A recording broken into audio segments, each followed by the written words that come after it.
नमस्कार, मैं डॉक्टर राजपाल सिरोहीवाल, सह आचार्य हिंदी विभाग, राजकीय महाविद्यालय कोटपुतली, बीए पाठ प्रथम के द्वितीय प्रश्न पत्र में संकलित कहानी यशपाल जी की खच्चर और आदमी।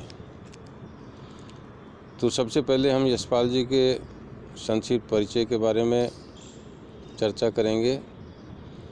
यशपाल जी ने लाहौर के नेशनल कॉलेज से बीए तक शिक्षा ग्रहण की। यहीं वे भगत सिंह व चंद्रशेखर आज़ाद के संपर्क में आए तथा उनके क्रांतिकारी दल में भी सम्मिलित हो गए। उन्होंने तत्कालीन राजनीति में सक्रिय भाग भी लिया।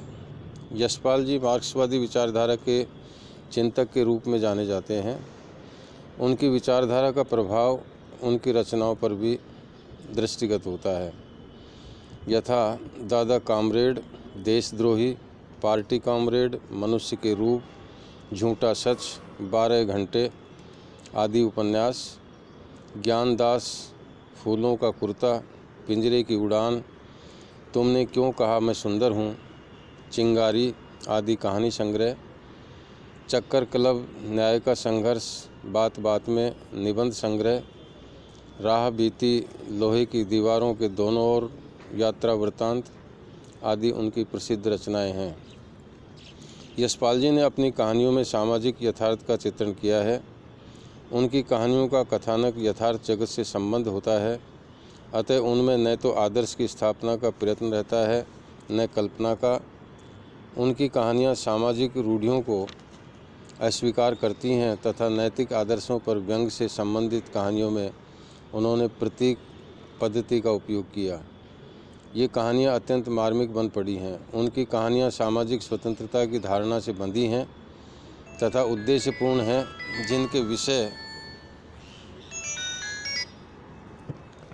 विषय आर्थिक विषमता, नैतिकता तथा यौन भावना आदि हैं। वे कहानियों में समाज की झूठी नैतिकता के खोखलेपन पर व्यंग करते हैं। उनकी कहानियों के कथानक चुस्त, व्यंजक और यथार्थ चरित्रों पर आधारित होते हैं। हमारे पाठ्यक्रम में संकलित उनकी जो कहानी है खच्चर और आदमी, यशपाल जी की ये कहानी मनुष्य के धार्मिक अंधविश्वास पर कटाक्ष करती है। मनुष्य परिस्थितियों का दास है, वह अपने आप को स्थितियों के अनुरूप ढाल लेता है। हर जीवधारी की यही स्थिति है। कहानी का खच्चर भूख लगने पर शाकाहारी से मांसाहारी बन जाता है।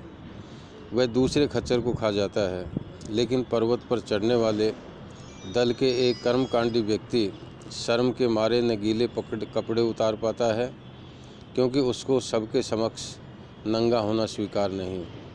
इसी तरह वह ठंड से बचने के लिए शराब भी नहीं पीता, क्योंकि कर्मकांडी अंधविश्वास उसे ऐसा नहीं करने देता, इसलिए वह मृत्यु को प्राप्त हो जाता है।